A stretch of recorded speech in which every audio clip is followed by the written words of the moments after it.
네, 우리 학생부 교사 여러분들 반갑습니다. 오늘은 이제 소유문답 13, 14문을 함께 나갈 텐데요. 오늘 시간을 통하여서도 먼저 공과 이전에 우리 교사 여러분들이 이 하나님의 말씀과 하나님을 알아가는 지식 가운데에 먼저 은혜 받는 시간이 되시기를 축복합니다. 자, 기도함으로 오늘 시작하겠습니다. 사랑의 하나님 아버지 주님 사랑에 감사합니다. 오늘도 이렇게 소유를 문답을 배워가며 주님께 더욱더 나아가기 원합니다.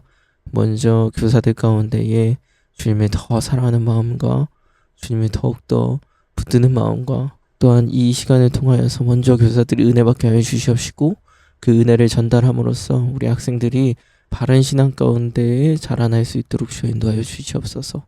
예수님의 이름으로 기도합니다. 아멘. 자, 이제 본격적으로 소유리 문답 13, 14문을 배워보려고 합니다. 12문에서는 하나님의 그 특별한 섭리에 대해서 배웠고 그 특별한 섭리가 무엇이었냐? 행위 언약으로 가장 먼저 우리 인간 아담에게 주어졌다라고 우리가 살펴보았죠.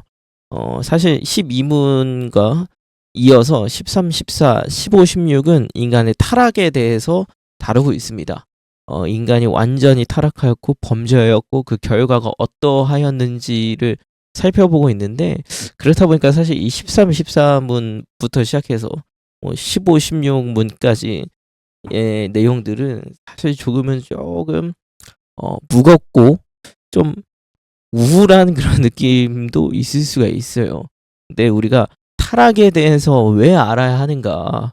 제가 여기에도 써놨지만 우리가 어떻게 타락했고 우리가 왜 타락했고 우리의 상태가 어떠한지 우리 어떤 죄인된 상태에 대한 그 실존을 여실히 우리가 알아야만 그래야만 십자가의 그 은혜와 사랑이 얼마나 큰지를 또 느낄 수가 있습니다. 그러니까 우리가 얼마나 부패했고 얼마나 죄인이고 또 왜 죄인인지를 알아야 그래야지만 예수님의 그 십자가 사랑이 얼마나 더 큰지를 우리가 또 깨달을 수 있다는 거죠. 타락에 대해서 배우고 있고 인간의 범죄함과 인간의 그 죄악에 대해서 우리가 배우고 있지만 이게 어떠한 우리가 죄인이고 우리가 타락했고 범죄했구나 해서 끝나는 것보다는 이러한 사실들이 어떻게 우리에게 은혜의 내용이 되는지를 함께 살펴보면 더욱더 큰 유익이 있을 거라 생각이 듭니다. 소요리 문답 13, 14문의 포인트는 뭐냐? 첫 번째 이제 자유의지이고요. 자유의지. 그 다음에 죄가 무엇인지, 그리고 또 죄의 그 죄의 결과인 타락의 상태가 무엇인지에 대해서 우리가 살펴보려고 합니다.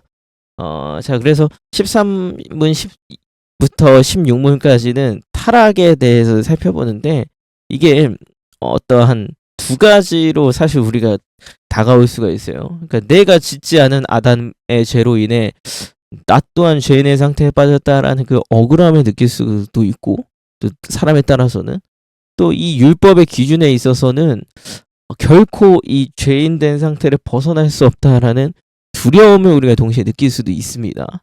그러나 제가 아까 말씀드렸지만 타락을 바로 알아야지 우리가 바른 믿음을 가질 수 있는데 이 바른 믿음은 무엇이냐? 바로 결국에는 죄된 상태인 우리를 구원하여 주신 주님의 은혜를 깨닫게 이 타락에 대한 바른 이해가 우리를 이끌어주기 때문에 우리는 이 타락에 대해서 바로 알아야 우리가 얼마나 비참한 상태인데 하나님의 은혜로 어떻게 회복이 되었는지를 깨달을 수가 있습니다. 네, 그래서 이 타락에 대해서 알아가는 것이 이 교사들과 또 더 나아가서 우리 학생들에게 진정한 은혜가 되기를 진심으로 기도하는 마음으로 함께 배워보도록 하겠습니다. 52페이지입니다. 52페이지 12과일 거예요. 12과. 첫 번째 질문은 이렇습니다. 하나님은 아담을 어떤 존재로 창조하셨습니까? 창세기 2장 17절 말씀에선 이렇게 얘기하죠. 선악을 알게 하는 나무의 열매는 먹지 말라. 내가 먹는 날에는 반드시 죽으리라 하시니라. 하나님은 사람에게 자유를 주셨습니다. 이게 자유가 가장 중요한 포인트예요. 이 뒤에도 설명하겠지만 이 자유의지를 하나님께서 주셨어요. 그 아담에게 인간에게 가장 맨 처음 우리가 하나님께 창조받았을 때 인간에게는 자유의지가 있었어요. 근데 이 자유의지는 뭐 다양한 것들을 선택할 수 있는 그 권리를 하나님 주셨지만 또 중요한 게 무엇이냐? 범죄하기 전에는 인간에게는 선과 악 또한 자유롭게 선택할 수 있는 자유를 주셨습니다. 그러니까 하나님께서 선악을 알게 하는 나무는 먹지 말라라고 명령을 하셨지만, 그러니까 아담에게는 이 명령을 지킬 수 있는 능력도 있었고 지키지 않을 수 있는 능력도 있었잖아요. 그러니까 이게 선택할 수 있는 자유 의지를 하나님께서 주셨다라는 거죠. 근데 여기서 중요한 점은 하나님이 사람에게 자유 의지를 왜 주셨느냐? 그 이유는 자발적으로 선한 것을 선택하기 원하셨기 때문입니다. 쉽게 얘기하면 사실 하나님께서는 그 선악과를 먹지 않게 강제적으로 아담을 이끌 수 있으셨죠. 혹은 선악과 자체를 만드시지 않음으로써 선악을 알게 하는 나무의 열매를 먹지 말라라는 이 조항을 무조건적으로 지킬 수 있게 만드실 수 있었죠. 그럼에도 불구하고 하나님께서는 인간에게 선택할 수 있는 의지를 주셨다라는 거예요. 왜 그러냐? 그러니까 인간의 창조 원리는 결국에는 하나님께 영광을 돌리는 데 있는데, 이 하나님께 영광 돌리고, 그러니까 하나님이 영광 받으시는 것은 자발적인 순종에 있어서 영광을 받으시기 때문입니다. 그러니까 억지로 하면 하나님이 하신 거지, 인간이 스스로 자발적으로 하나님께 영광 돌린 건 아니잖아요. 그러니까 하나님께서는 뭐 첫 번째로 자발적으로 순종하는 것이 진정으로 하나님께 영광 올려 드리는 것이기 때문에 이 자유의지를 주셨고, 또 두 번째로는 인간을 사랑하는 마음으로 인간이 스스로 하나님을 선택하기 원했기 때문에 그런 강제적인 로봇처럼 인간을 다스리시기를 원하지 않았기 때문에 자유의지를 주셨습니다. 그래서 태초의 아담은요, 그렇기 때문에 자유의지를 가지고 있었고 자유롭게 선과 악을 선택할 수 있었습니다. 물론 아담은 선한 것을 선택해야 했죠. 그게 인간의 창조 목적이니까. 근데 아담은 선한 것을 선택하지 못하게 되었죠. 그러니까 여기서 제가 추가적으로 설명을 써놓은 것은, 아담이 선한 것을 선택해야 했던 이유는 사람의 창조 목적이 하나님께 영광 돌리며 그분과 교제함에 있기 때문입니다. 하나님께 영광 돌리기 위해서는 자발적인 순종을 해야 되고, 또한 하나님과 교제하기 위해서는 하나님은 악과 함께 할 수 없으시기 때문에 선한 상태여야지 하나님과 교제를 할 수가 있죠. 그런데 아담의 선이 아닌 악을 선택한 이러한 아담의 선택은요, 이러한 인간의 창조 목적에 반대되는 행위였습니다. 이 범죄함 이후에 인간의 상태는 첫 창조의 상태가 아니라 범죄한 상태로 변질이 되었습니다. 넘어가 볼게요. 두 번째 질문은 이렇습니다. 아담은 자유의지를 어떻게 사용했습니까? 창세기 3장 6절 말씀에 여자가 그 나무를 본즉 먹음직도 하고 보암직도 하고 지혜롭게 할 만큼 탐스럽기도 한 나무인지라 여자가 그 열매를 따먹고 자기와 함께 있는 남편에게도 주매 그도 먹은지라. 우리가 너무도 잘 알고 있지만 아담은 결국에는 이 자유의지를 가지고, 그러니까 선악과를 먹을 수도 있고 안 먹을 수도 있죠. 그러니까 행위 언약을 지킬 수도 있었고 지키지 않을 수도 있었는데, 아담은 하나님의 말씀을 어기는 데에 자신의 자유의지를 사용했습니다. 이로써 아담은 행위 언약을 어기게 되었고, 우리가 그 지난번에 살펴봤던 것 같이 행위 언약을 어겼을 때의 결과 사망에 이르게 되었다라는 거죠. 여기서 중요한 것은 무엇이냐? 아담은요, 인간 중에 유일하게 도덕적 중립 상태에 있었어요. 이게 뭐냐면 도덕적으로 선도 악도 선택할 수 있는 그 중립에 있었다라는 거예요. 이게 자유의지의 이제 가장 중요한 포인트인 거거든요. 자유의지는 선과 악 중에 어떤 것도 선택할 수 있는 자유가 태초에 우리 인간에게 있었다라는 것을 의미하거든요. 근데 아담은 이 상태에서 자발적으로 악을 선택했습니다. 자발적인 게 중요한 게 무엇이냐? 그 죄의 결과인 사망이 인간에게 왜 주어졌는지를 설명하기 위해서 중요한 거예요. 그러니까 자유의지가 우리에게 주어졌었고, 아담은 근데 그 자유의지를 악을 선택하는 데에 사용을 했습니다. 그렇기 때문에 죄의 결과인 사망이 선택한 아담에게 주어지게 된 거죠. 사탄이 비록 유혹하긴 했지만 결국의 선택은 인간이 했다라는 점이요. 인간이 했기 때문에 그 죄에 대한 결과는 인간이 책임져야 됩니다. 그리고 소요리 문답 이 영어 원문에서는요, 이 범죄했다라는 표현을 하나님께 대항하여라는 이 by sinning against God이라고 표현하고 있잖아요. 요 하나님께 대항하여라고 표현하고 있습니다. 그러니까 아담이 범죄한 것은 무엇이냐, 결국에는 하나님의 말씀을 어기고 하나님께 대항한 행위였습니다. 그러니까 자신의 자유의지를 하나님께 순종하는 데 사용하는 게 아담의 창조 목적이었는데, 아담은 그와 전혀 반대되는 하나님께 대항하기 위하여서 자유의지를 사용했다라는 거예요. 자, 여기서 또 중요한 게 무엇이냐, 인간에게 자유의지가 있다라고 설명을 하잖아요.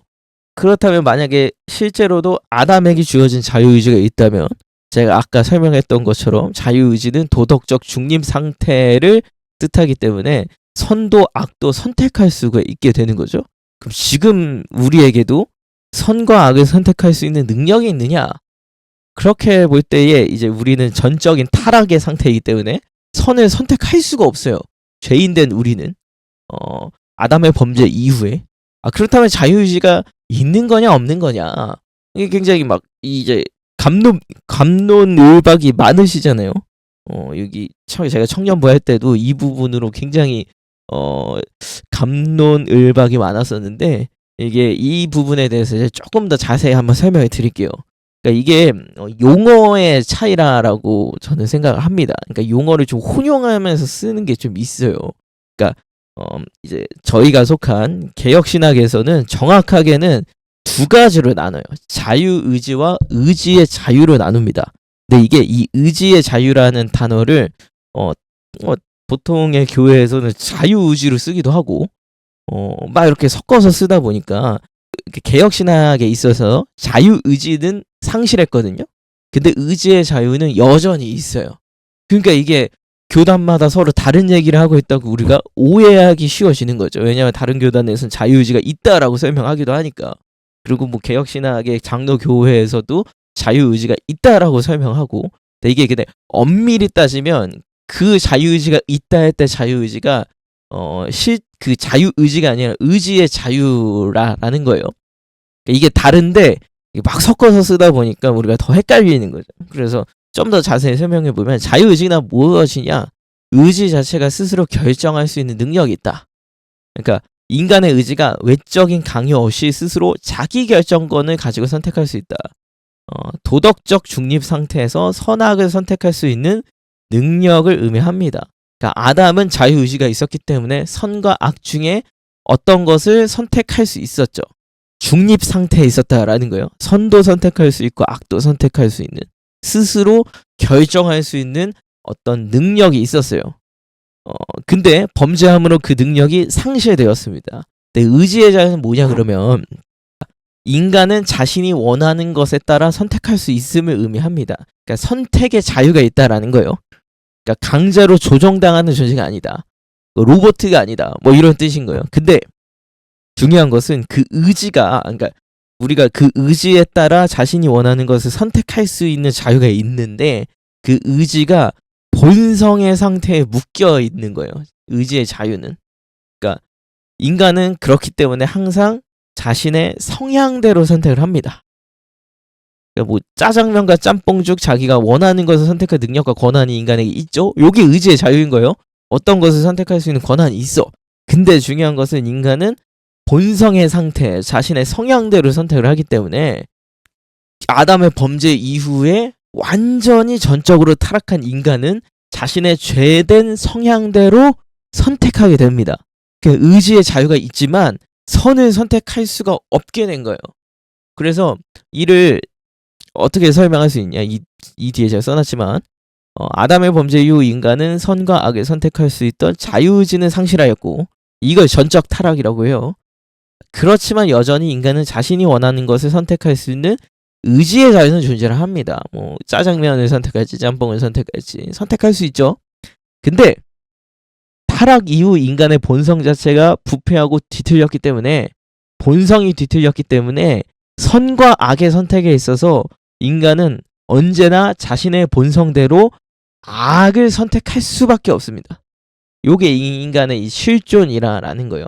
그래서 자유의지와 의지의 자유는 조금 다른 개념입니다. 이게 미묘하고 복잡하지만 요 부분을 확실하게 짚고 넘어가지 않으면 우리가 좀 오해하고 혼동하는 부분이 많아요. 그래서 제가 좀 설명을 해봤고, 자, 그럼 넘어가도록 하겠습니다. 자, 세 번째, 하나님의 말씀을 어기는 것을 무엇이라 합니까?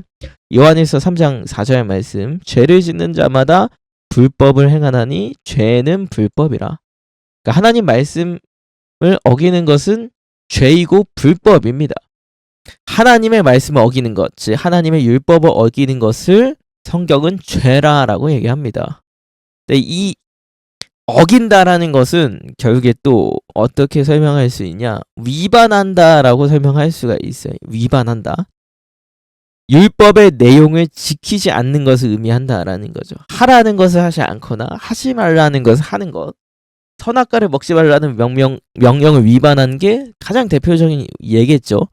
네 번째 질문 넘어가면 율법을 어기는 것만 죄라 합니까? 라는 질문에 야고보서 4장 14절 17절 말씀을 이렇게 얘기합니다. 그러므로 사람이 선을 행할 줄 알고도 행하지 아니하면 죄니라. 그러니까 아까 세 번째 질문에서 우리가 살펴보았던 것은 어기는 것, 어기는 것이 죄라고 우리가 살펴봤잖아요. 그러니까 하나님의 말씀을 어기는 것이 죄인데, 또 한 가지 죄는 무엇이냐? 부족하게 행하는 것도 죄라라고 성경은 얘기합니다. 뭐 예를 들어 안식일 계명을 어기는 것, 안식일을 지키지 않는 것도 죄인데 거룩하게 지키기 위해 노력하지 않는 것도 죄라라는 거예요.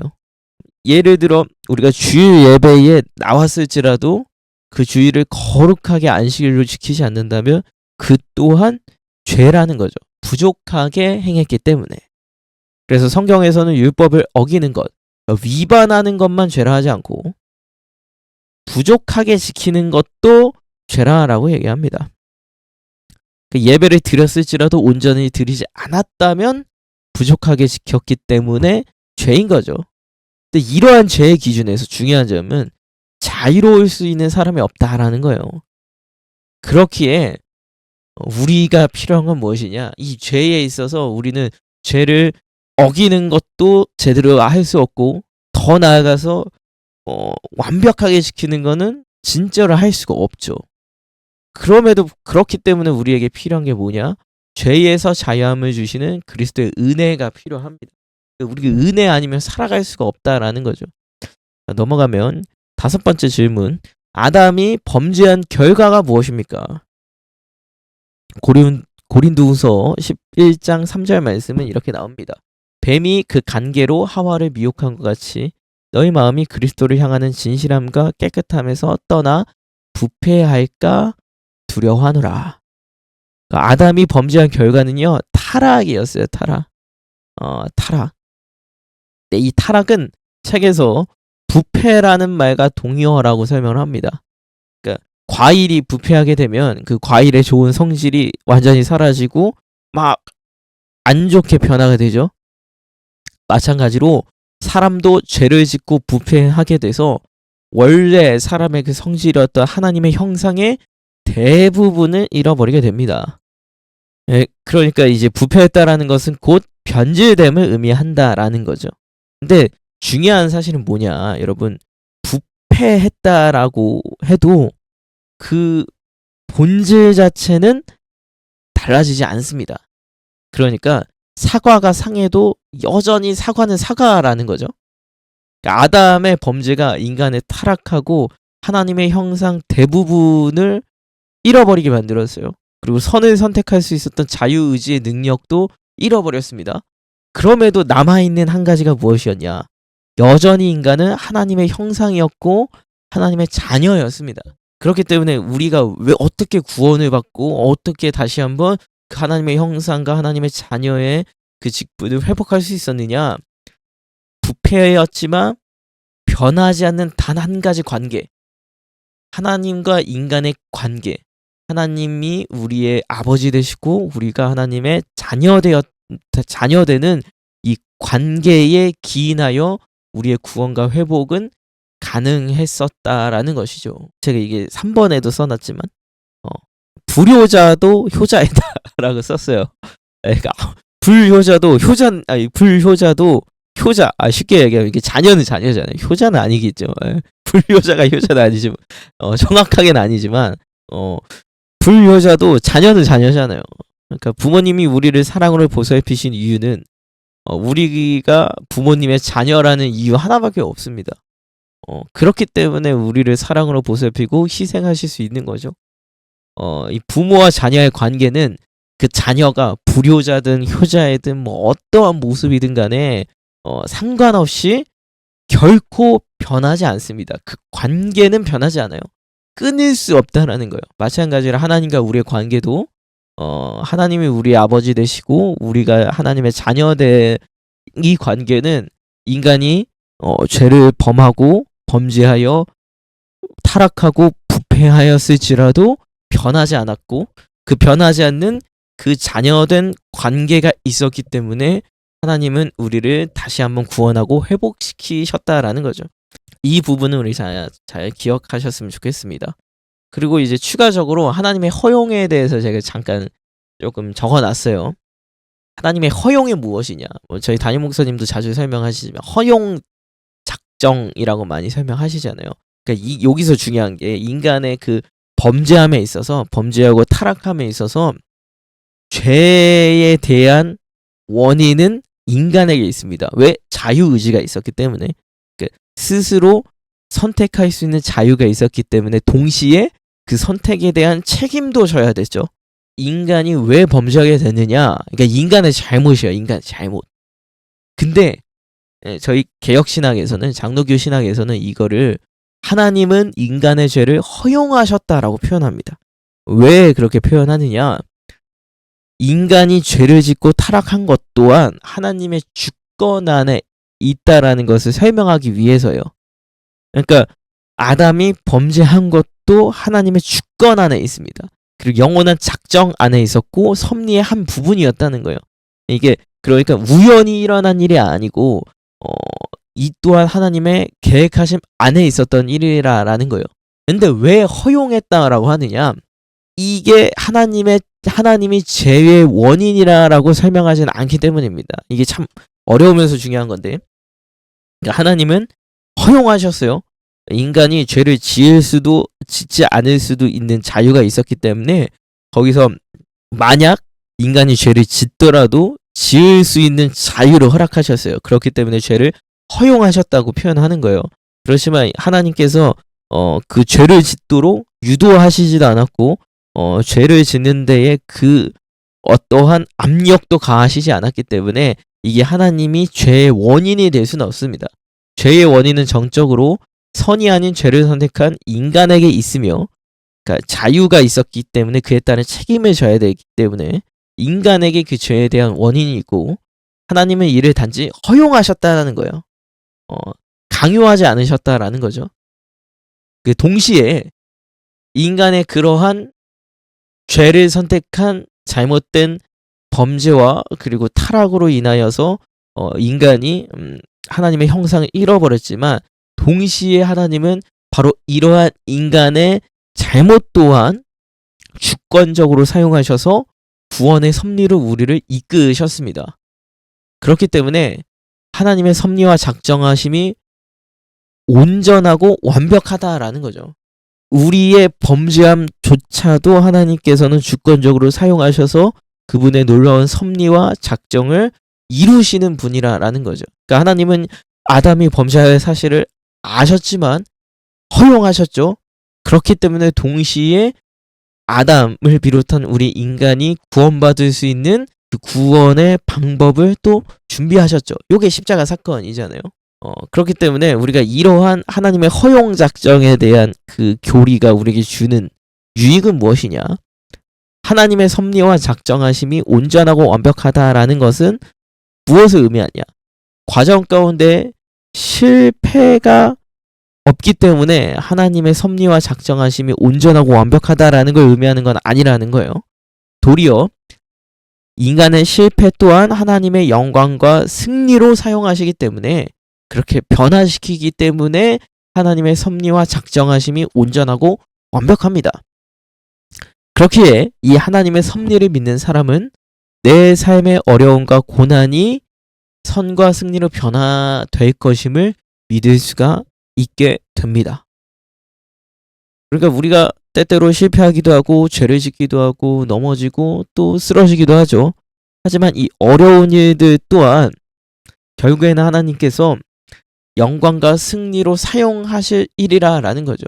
그러니까 사탄의 시험도 하나님이 허용하셨기 때문에 우리에게 일어나는데, 왜 허용하셨냐? 그 시험을 통하여서 우리를 더욱더 성장시키시고 온전하게 이끄시기 위하여서 하나님께서 허용하셨다라는 거죠. 그러니까 하나님의 섭리를 믿고 작정과 그 신실하심과 온전하심을 믿는다면 우리가 우리 삶에 오는 시험 또한 하나님의 그 섭리로 여기며 또 이겨내고, 또 그 우리의 시험이 우리를 더욱더 성장시킴을 우리가 기억하고 감사할 수 있게 되겠죠. 정리해 볼게요. 제 13문은 이렇게 얘기합니다. 우리 시조는 창조된 본래 상태에 계속 머물렀습니까? 머물렀을까요? 전혀 아니죠. 답변은 이렇습니다. 우리 시조는 자유의지를 가지고 있었으나 스스로 선과 악 중에 선택할 수 있는 자유가 있었어요. 그런데 하나님께 범죄함으로, 좀 더 자세히 설명하면 대항하여 범죄함으로, 하나님께 대항하는 죄를 지음으로 창조된 본래 상태에서 부패되었습니다. 선과 악을 선택할 수 있는 자유의지가 있었기에 범죄의 책임 또한 우리 인간에게 있어요. 아담이 죄를 지었지만 그 아담은 인류의 대표자이기 때문에 우리 모든 인간에게 그 범죄의 책임이 전가되게 됩니다. 요건 그 뒤에 또 나와요. 그리고 범죄한 결과 인간은 타락했습니다. 타락했어요. 이 타락은 하나님의 형상이 부패하여 변질됨을 의미하죠. 그러나 중요한 것은 이러한 인간의 범죄함과 타락 또한 하나님의 섭리의 일부분이었다라는 점이죠. 하나님은 인간을 사랑하시기에 인간이 선택할 수 있는 자유를 주셨습니다. 그러니까 허용하셨어요. 그러나 이 인간은 이 자유를 하나님을 대항하는 데 사용하였고, 그러니까 범죄하였고, 타락, 즉 부패하여 변질되었습니다. 그럼에도 하나님이 인간의 죄를 허용하셨으나 이 또한 또 사용하셔서 하나님의 크고 놀라운 섭리를 이루십니다. 이걸 우리의 하나님의 구원의 계획이라고 하죠. 그러니까 하나님의 일하심, 하나님의 구원을 위하여서 일하시는 그 모든 것이 바로 이 하나님의 크고 놀라운 섭리를 의미합니다. 자, 14문 설명해 볼게요. 죄는 무엇입니까? 답변: 죄는 하나님의 율법을 조금이라도 부족하게 지키거나 그 법을 어기는 것입니다. 그러니까 죄는 두 가지 종류가 존재한다고 했어요. 하나님의 말씀을 어기는 것과 또 그리고 부족하게 지키는 것, 그러니까 완벽하게 지키지 않는 것, 두 개 다 죄라는 점을 기억하시기 바랍니다. 근데 또 아까도 제가 설명을 드렸지만 이러한 부분에 있어서 우리가 자유로울 수가 없잖아요. 그렇죠? 자유로울 수가 없어요. 그 하나님의 말씀도 어기고 심지어 완벽하게 지킬 수도 없죠. 근데 이 교리가 죄책감을 갖는 것만으로 작용되면 안 됩니다. 그러니까 이 우리가 죄인임을 깨닫고 인간의 그 타락한 상태가 얼마나 비참한지를 깨닫는 것은 은혜로 넘어가는 과정이어야 돼요. 언제나. 그래서 이 부분에 있어서는 이 선생님들이 설명하실 때도 그래서 이렇게 지키지 못하기 때문에 우리는 다 잘못했어. 아니면 죄인이고 우리는 지금 잘못하고 있어. 막 이렇게 끝나면 안 되고 그럼에도 불구하고 여전히 우리가 하나님의 말씀을 온전히 지킬 수는 없지만 그리스도의 은혜로 구원을 받았고 또 구원을 받았기 때문에 온전하게 지킬 수는 없을지라도 완벽하게 지킬 수는 없을지라도 또 지키기 위해 우리가 노력하는 모습을 가질 수가 있겠죠. 온전히 지키기 위해 노력하는 그 자세 자체가 하나님이 받으실 모습이라는 거예요. 그래서 완벽할 순 없지만 완벽하기 위해 노력하는 모습은 중요하다. 이 부분은 꼭 설명하실 때에 학생들과 나누실 때에 꼭 강조를 해주시면 감사하겠습니다. 자, 함께 나누기로 넘어가 볼게요. 하나님께서 인간에게 자유의지를 준 까닭은 무엇일까요? 두 가지로 제가 설명을 드렸죠. 자발적으로 순종해야 그게 하나님께 영광 돌리는 일이기 때문에 이게 사람의 창조 목적이고, 두 번째는 하나님이 인간을 사랑하셔서 인간과 교제하시기 위하여서 교제하시기 위하여서 우리에게 자유의지를 주셨습니다. 우리를 사랑하시기 때문에 그러니까 자발적 순종으로 인한 하나님께 영광 돌리기 위하여서, 그리고 하나님이 인간을 사랑하셨기 때문에 이 두 가지로 살펴볼 수가 있어요. 죄란 무엇이며 범죄의 결과로 우리 인간은 어떠한 상태가 되었냐. 죄 두 가지 살펴봤죠. 어기는 것과 부족하게 지키는 것, 둘 다 죄이다. 그리고 그 범죄의 결과로 우리 인간은 타락했다. 다시 얘기하면 부패했다. 하나님의 형상이 깨어지고 그 하나님의 형상의 모습 대부분을 잃어버렸다. 그럼에도 불구하고 여전히 하나님의 형상이고 자녀된 하나님과의 그 관계는 유효했습니다. 네. 세 번째, 아담의 범죄함 이후 우리는 의지의 자유는 남아 있었지만 죄된 본성은 하나님을 원하지 않게 되었습니다. 이런 우리의 상황에 진정으로 필요한 것은 무엇일까요? 우리 힘으로 선을 선택할 수 없기 때문에 죄된 본성이 이끌려 죄를 지을 수밖에 없기 때문에 우리에게 필요한 것은 은혜입니다. 하나님의 은혜. 죄인된 우리를 하나님께 이끌어 주실 예수 그리스도의 십자가 은혜. 이것밖에 우리가 의지할 게 없겠죠. 자, 마지막 함께 결단하기로 넘어가 볼게요. 자, 첫 번째. 하나님의 말씀을 어기는 것뿐만 아니라 부족하게 행하는 것도 죄입니다. 우리가 삶 속에서 하나님의 말씀을 부족하게 행했음에도 죄라고 느끼지 못하는 일들이 있었는지, 또 그렇다면 하나님의 말씀을 온전히 행하기 위해 우리가 노력할 수 있는 부분 무엇이 있을지 함께 나누어 보고 결단해 봅시다. 그러니까 부족하게 행했음에도 죄라고 느끼지 못하는 것들이 무엇이 있을지, 예를 들어 예배 시간에 말씀에 집중하지 못했다. 이런 것도 말씀을 온전히, 안식일을 온전히 지키진 않은 거니까 죄이겠죠. 근데 계속해서 제가 반복적으로 설명하지만 이게 어떤 죄책감에서 끝나면 안 되고, 그래서 그러면 우리가 어떠한 부분을 노력할 수 있을까? 조금 더 우리가 온전히 하나님의 말씀을 행하기 위해 어떠한 부분을 더 노력할 수 있을까? 구체적으로 결단할 수 있으면 더 좋을 것 같아요. 이런 부분 함께 나누어 보고 결단해 보는 시간을 가지시면 좋을 것 같아요. 두 번째, 마지막이죠. 하나님께서 인간에게 자유를 주신 이유는 무엇입니까? 결국에는 자발적으로 순종하는 것이 진정으로 하나님께 영광 돌리는 일이기 때문이죠. 그렇다면 우리 삶 속에서 어떻게 하면 자발적인 순종으로 하나님께 영광 돌릴 수 있을지 함께 고민하고 결단해 봅시다. 자발적인 순종으로 하나님께 영광 돌릴 수 있는 게 무엇이 있을지, 그러니까 우리의 자유를 어떻게 사용할 수 있을지. 제가 앞부분에서 따로 설명하려다가 이제 넘어갔는데, 요즘 세대의 특징 중에 하나가 무엇일까 생각해 보면 이 자유에 있어서 좀 오해하는 부분이 있다라는 생각이 들어요. 자유가 있다라는 것은 곧 그 선택에 따른 책임도 진다라는 것을 의미하거든요. 근데 요즘은 사실 책임 없는 자유를 원하잖아요. 책임 없는 자유는 있을 수가 없죠. 우리가 스스로 자유가 있기 때문에 선택을 할 수 있지만 그에 따른 책임도 져야 되는 거예요. 상당히 흥미로운 점은 무엇이냐. 사도 바울은 우리에게 그리스도로 인하여서 우리에게 자유가 주어졌다라고 얘기하는데, 그 자유를 뭐 하는데 사용하라고 얘기하시죠? 서로 종노릇 하는데 사용하라라고 얘기하시죠. 내가 원하는 것을 하는 것만이 자유가 아니라 남을 위하여서 내가 할 수 있는 것을 제한하는 것도 자유라는 거예요.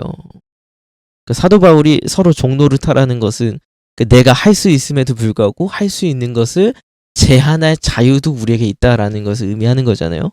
남을 위하여서 헌신하고 순종하고 또한 봉사하는 것, 사랑으로 서로 종노릇하는 것, 나의 그 권리와 권한을 포기하지 않은 거. 예수님이 그리 하셨던 것처럼 하나님의 그 영광을 내려놓고 죄된 인간으로 이 땅 가운데 오셨던 것처럼 우리 또한 그리스도를 믿는 믿음으로 우리에게 자유가 범죄함에 있어서 자유가 우리가 주어졌다면 그 자유를 서로 사랑으로 종노릇하는데 희생하고 순종하는 데 사용해야 된다. 그러니까 이제 사도 바울의 가르침이죠. 자발적인 순종이라는 게 결국에는 그런 거잖아요. 내가 할 수 있는 것을 제한하고 내가 가진 것을 내려놓아야지 하나님께 자발적으로 순종할 수 있으니까 그러한 진정한 자유를 어떻게 하면 우리가 사용할 수 있을지를 같이 좀 고민하고 결단해 봤으면 좋겠어요. 그래서 이 부분에 있어서 자발적인 순종에 있어서 특히 이제 청소년들이 가장 버리기 어려운 것들이 있잖아요. 뭐 예를 들어 뭐 친구와의 관계, 뭐 핸드폰, 그리고 뭐 시간, 뭐 학업 이런 것들을 우리가 어떻게 하면 하나님이 주신 자유를 통하여서 내려놓고 오히려 그것들이 아닌 하나님을 순종하는 데에 우리의 자유를 사용할 수 있을지 같이 좀 고민을 해보는 시간이 되면 좋을 것 같습니다. 네, 오늘 13, 14문을 함께 살펴보았는데 좀 어려운 내용일 수도 있어요. 자유의지, 의지의 자유 내용도 사실 좀 어려울 수 있고 그리고 어떤 하나님의 허용에 대한 내용들도 사실 조금 어려운 내용일 수도 있죠. 그리고 굉장히 좀 우울하잖아요. 계속 막 범죄하고 타락하고 부패하고 막 이런 내용들만 나오니까 제가 초반에도 설명드렸지만 이게 우리 인간의 실존적인 모습임을 알아야, 그러니까 얼마나 우리가 비참한 존재인지 알아야 우리가 지금 하나님을 믿고 구원받아서 이렇게 예배드리고 또 말씀에 순종하기 위해 노력하고 찬양하고 하는 모든 신앙의 모든 모습들이 진짜 은혜인지를 우리가 깨달을 수 있는 것 같아요.